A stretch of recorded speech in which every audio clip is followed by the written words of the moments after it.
오늘 함께 나누실 하나님의 말씀은 잠언 15장 29절에서 33절 말씀입니다. 잠언 15장 29절에서 33절 말씀 함께 봉독하겠습니다. 여호와는 악인을 멀리하시고 의인의 기도를 들으시느니라. 눈이 밝은 것은 마음을 기쁘게 하고 좋은 기별은 뼈를 윤택하게 하느니라. 생명의 징계를 듣는 귀는 지혜로운 자 가운데에 있느니라. 훈계받기를 싫어하는 자는 자기의 영혼을 경히 여김이라. 견책을 달게 받는 자는 지식을 얻느니라. 여호와를 경외하는 것은 지혜의 훈계라. 겸손은 존귀의 길잡이니라. 아멘. 목사님께서 나오셔서 말씀 선포하실 때 그 은혜의 시간 되시기 바라겠습니다. 할렐루야. 주님 앞에 영광 올려드리겠습니다. 또 우리 영상으로 예배하는 모든 분들 격려해 주시겠습니다. 우리 은혜 받읍시다. 새 힘을 얻읍시다. 할렐루야. 오늘 성경에 있는 말씀, 하나님은 우리의 기도를 들으시고 우리의 길을 인도하신다 그랬어요. 그래서 오늘 성경에 보면 하나님은 악인을 멀리하시고 믿지 않는 사람들, 믿음 없는 사람들을 멀리하시고 그 다음에 의인, 믿음의 사람의 기도를 들으신다 그랬어요. 하나님은 우리의 기도뿐만 아니라 우리의 마음을 살피시고 우리의 마음을 잘 아시는 하나님은 우리의 마음에 있는 것도 익히 아시고 응답해 주시는 줄로 믿으시기 바랍니다. 그래서 우리 모든 성도는 가장 중요한 것이 기도다 그랬어요. 여러분, 기도회에서 안 되는 게 없어요. 그렇기 때문에 기도는 절대로 부도가 없다. 그래서 우리가 날마다 기도하기에 최선을 다하는 여러분들이 되시기를 주의 이름으로 축원합니다. 그 다음에 눈이 밝은 것은 마음을 기쁘게 하고 좋은 기별은 뼈를 윤택하게 한다. 이 말씀은 우리의 육신의 건강은 마음에 달려 있다라는 말씀이에요. 여기에 보면은 눈이 밝은 것은 그랬는데요. 다른 성경에 보면 밝은 표정, 밝은 얼굴 이렇게 번역이 돼 있어요. 그러니까 우리가 마음이 눈이 밝다라는 얘기는 그 표정이 밝다 또는 얼굴이 밝다 이런 뜻이에요. 얼굴이 밝다는 것은 무엇을 의미합니까? 눈이 밝다는 것은 무엇을 의미하냐면 우리가 마음의 모든 것이 나타나는 게 세 군데가 있어요. 첫 번째는 뭐냐? 눈동자예요. 눈동자. 그래서 여러분들이 사람을 만날 때 그때에 얼굴 표정을 보지 않는 사람들이 있어요.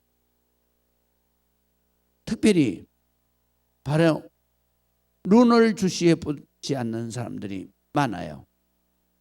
사람을 만나면 눈을 피하는 사람들이 있어요. 그런 사람들은 실수하는 거예요. 그 때문에 처음에 사람을 딱 만나면 제일 먼저 보는 것이 뭐냐? 눈동자를 보는 거예요.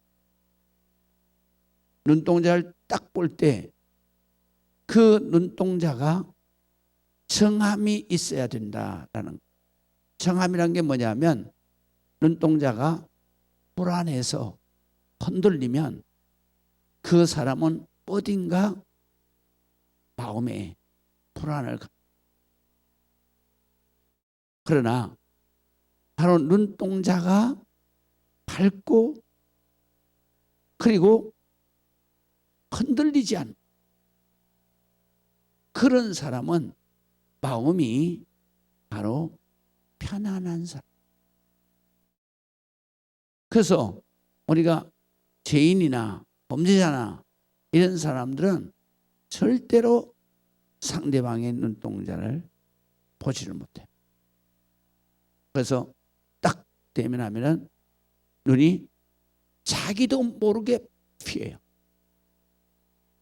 그리고 또 말을 할 때에도 바로 상대방의 눈을 보지 않고 먼 산을 본다든가 안 그러면 자꾸 이렇게 다른 데를 보고, 특별히 밑을 보고, 그리고 자꾸 사람을 대하는 사람은 뭔가가 마음에 불안할 거예요.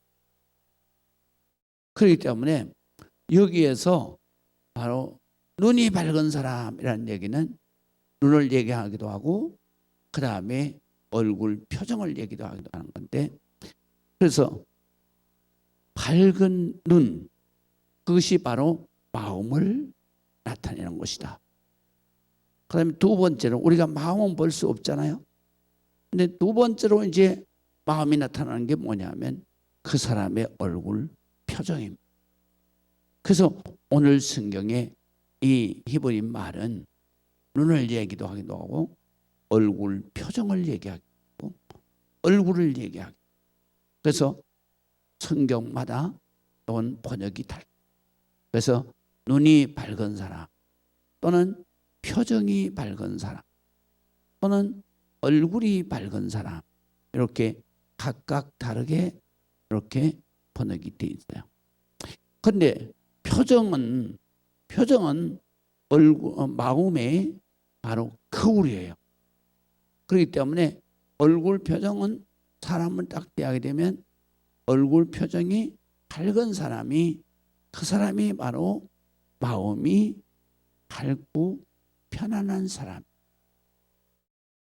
얼굴 표정이 어두우면 그 사람의 마음에는 불안과 근심이 있는.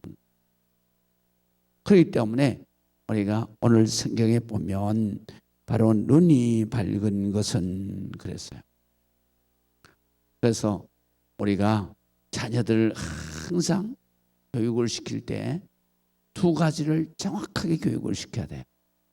뭐냐면 제일 처음에는 항상 자녀들은 눈을 보라고 가르쳐야 돼요. 이렇게 자녀들 딱 이야기를 한다든가 가족끼리 할 때는 항상 밝은 눈으로 바라보는 것을 항상 훈련을 시켜야 돼. 그건 왜 그러냐? 바로 그 아이가 마음을 바로 밝고 편안하게 갖게 하는. 그 다음에 두 번째는 표정을, 항상 표정을. 그래서 우리가 성경에도 보게 되면은 그런 나오잖아요.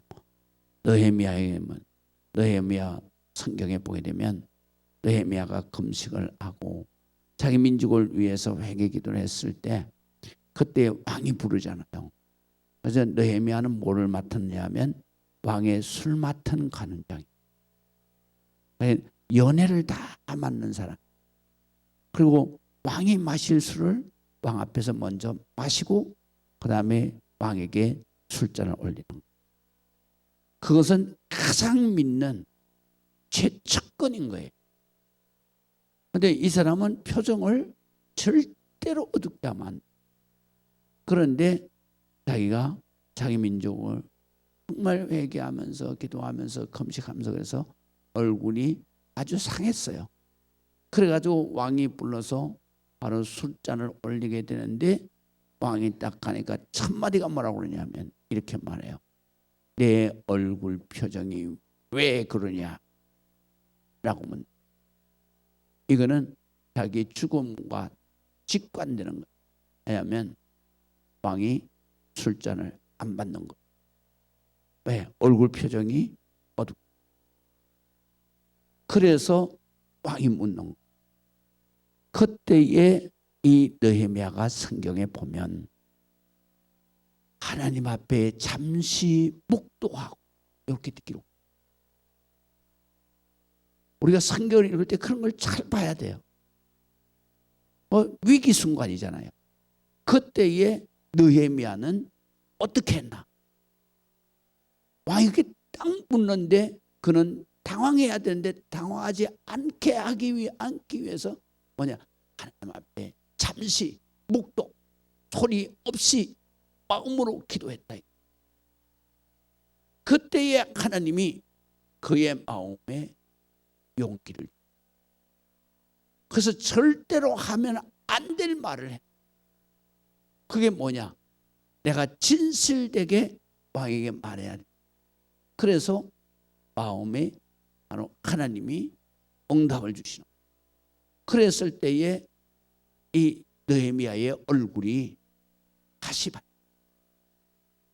그러면서 그가 뭐라고 말하냐면 왕에게, 왕이여 용서하시옵소서. 내 민족이 정말 피폐하게 살고 있는 것을 내 형제들이 예루살렘을 방문해서 보고 왔습니다.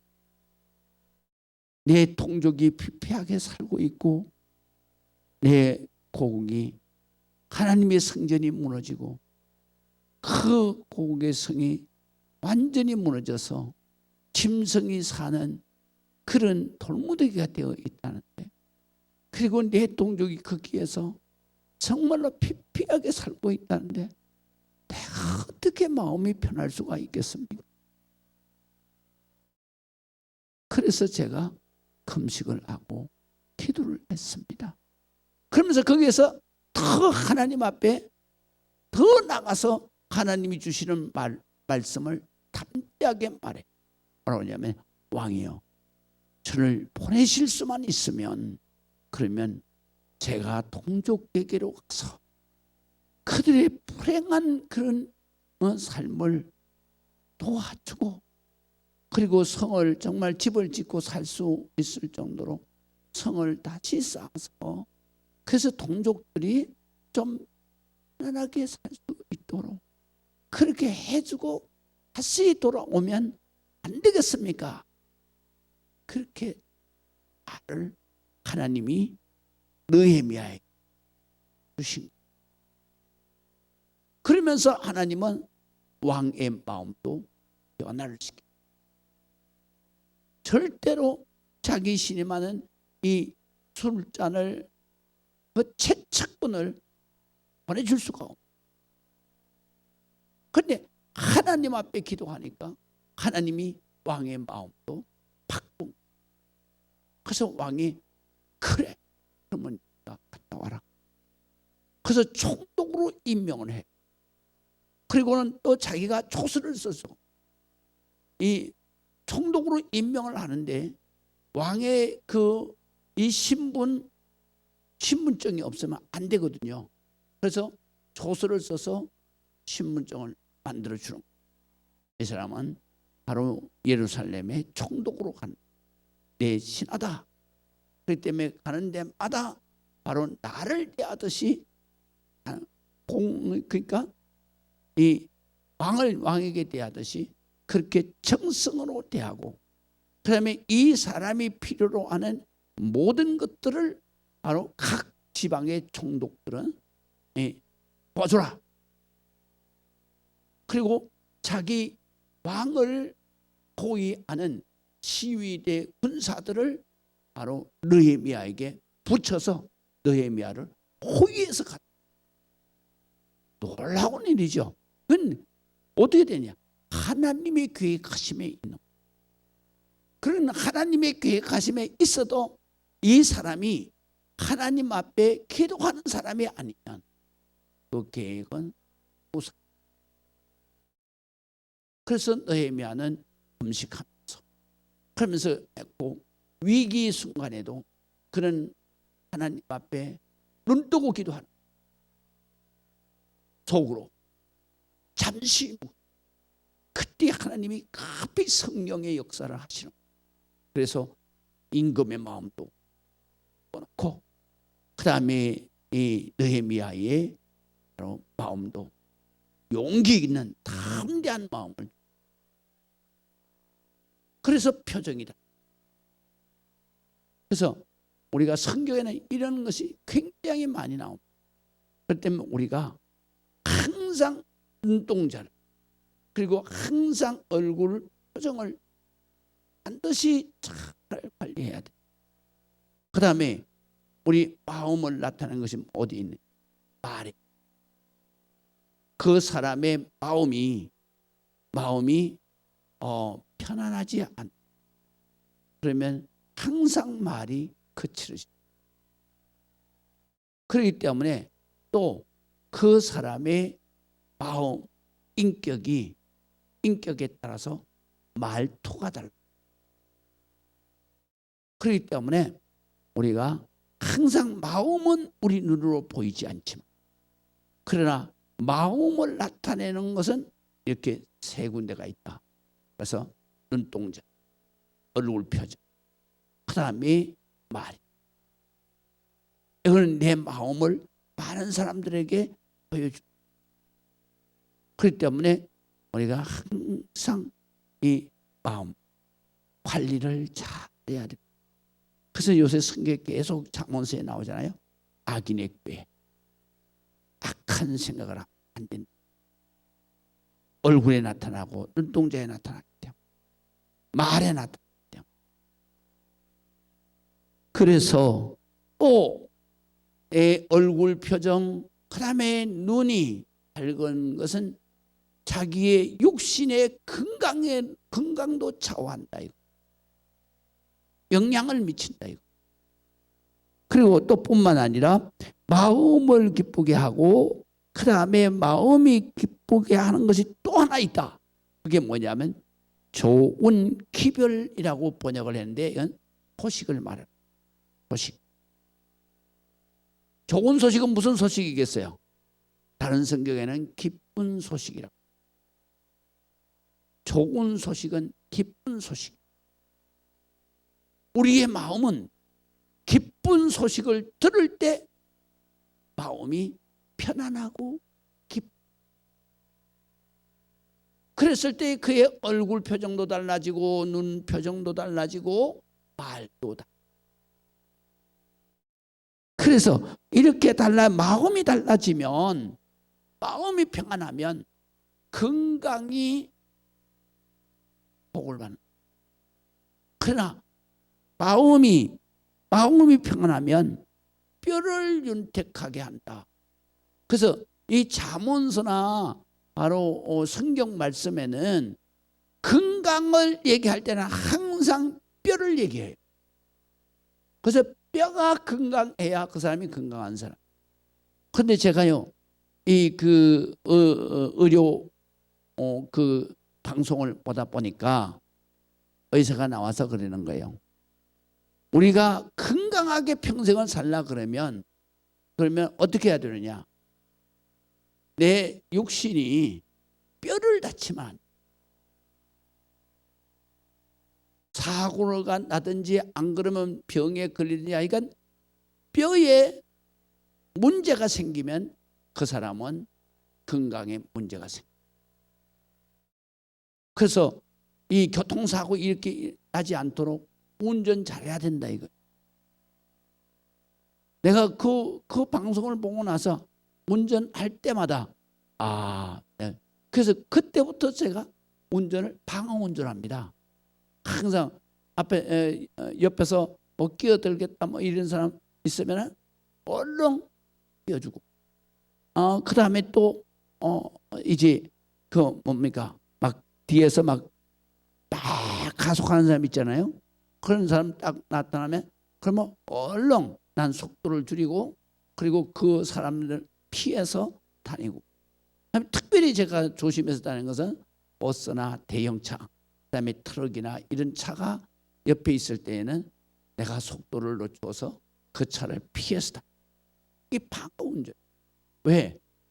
하나님이 주신 이 육신을 건강하게 지켜서 하나님이 기쁘게 사용하실 그날까지 내가 건강해야 돼. 그래서 우리가 항상 우리는 건강을 지켜가야 돼. 성경이 바로 우리의 뼈가 윤택하게 된다. 내 골수가 윤택하게 된다. 골수, 뼈 하는 건 전부 다 우리의 몸의 뼈를. 그래서 우리가 하나님 앞에 건강은 어디에 달려 있느냐? 마음에 달려. 그래서 우리 마음이 항상 기쁘고 우리의 마음이 항상 평안해야 돼. 스트레스 받으면 안 된다 이 말이에요. 그 다음에 오늘 성경에 보면 이제 31절에서 33절까지는 훈계 또는 경계라고 말을 했어요. 같은 말이에요. 경계는 하나님의 말씀으로 타이름을 받는다. 우리가 타이른다 그러잖아요. 하나님이 말씀으로 타이르는 것을 바로 경계라 그러고, 그 다음에 또 훈계도 역시 같은 말인데요. 뭐냐면 잘못을 고쳐서 바르게 세운다. 뭘로? 하나님의 말씀으로. 그래서 이 말은 묻사르라고 하는 말이에요. 그래서 우리 말로는 경계 또는 바로 이 훈계라고 번역이 되는데요. 자, 그래서 우리가 31절에 보면 31절에서부터 쭉 보게 되면 우리가 하나님의 말씀으로 타이름을 받고 하나님의 말씀으로 바르게 잘못을 고쳐서 바르게 세우는 그런 사람. 그래서 훈계를 바로 생명의 징계를 듣는 귀는 지혜로운 자 가운데 있다라는 말은 뭐냐면, 지혜로운 사람은 하나님의 말씀으로 책망도 들을 줄 알고 하나님의 말씀으로 타일러 주시는 것도 들을 줄 알아서 자기의 마음과 이 삶을 바로 세우는 사람. 그게 바로 지혜로운 사람인데, 그 사람은 하나님이 경계하시는 것을 잘 듣는 사람이다. 그런 말이에요. 그 다음에 두 번째 32절에 보면 훈계받기를 싫어하는 자는 자기의 영혼을 경히 여긴다. 이 자기의 영혼을 경히 여긴다는 말은 가볍게 생각한다. 이거. 우리의 영혼을 왜 가볍게 생각해요? 그러니까 자기가 지금 그렇게 살면은 영혼이 지옥 가잖아요. 지옥 가는데 상관없이 그래 살아가는 사람. 그 사람은 하나님의 말씀, 특별히 훈계를 받지 않는다. 그래서 안 믿는 사람들, 그랬죠. 무지한 사람들 그러잖아요. 뭐라 그러냐면, 아니 당신 그러다가 지옥 가. 그러면 하는 말이에요. 그까지 지옥 가지 뭐 이런 소리 하잖아요. 이게 바로 자기의 생명을 경히 여기는 거예요. 자기의 영혼을 경히 여기는, 가볍게 생각하는 거예요. 지옥 가는 게 얼마나 무서운 건데 그걸 갖다 쉽게 말하는 거예요. 그러니까 이 세상 말로도 있잖아요. 무식한 사람이 용감하다. 그런 말 하잖아요. 그게 바로 하나님에 대해서, 말씀에 대해서 무식하니까 용감한. 예수님께서 말씀하셨잖아요. 저들이 알지 못해서 저런 죄를 졌습니다. 용서해 주십시오. 그렇게 기도하죠. 그러니까 우리가 정말로 하나님에 대해서 모르면 자기의 영혼을 가볍게 생각, 끝까지 지옥까지 이렇게 생각. 그런 사람은 멸망을 받을 수밖에 없다. 그 다음에 견책을 달게 받는 사람은 지식을 얻는다. 그런데 하나님의 말씀의 지식을 얻게 된다라는 것이죠. 그 다음에 33절에 보면 하나님을 경외하는 것은 지혜의 훈계라.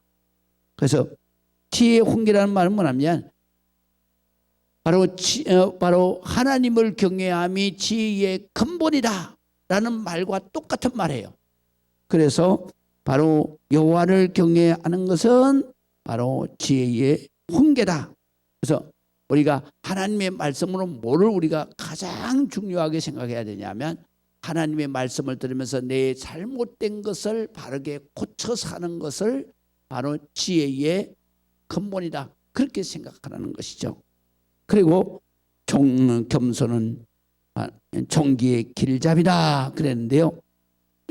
여기에 다른 성경에 뭐냐면 겸손하면 존귀함을 받는다. 또는 겸손하면 영광이 따른다. 그렇게 번역이 되기도 해요. 그러니까 우리가 이 말씀 뭐냐면 겸손한 행동. 그러니까 하나님 앞에 의로운 행동은 뭐냐? 겸손이. 그래서 우리가 겸손한 행동으로 살아가는 사람은 반드시 존귀한 사람이 된다라는 뜻입니다. 기도하시겠습니다. 아버지 하나님의 은혜를 감사합니다. 주님 영광 받아 주시옵소서. 예수 그리스도의 이름으로 기도합니다. 아멘.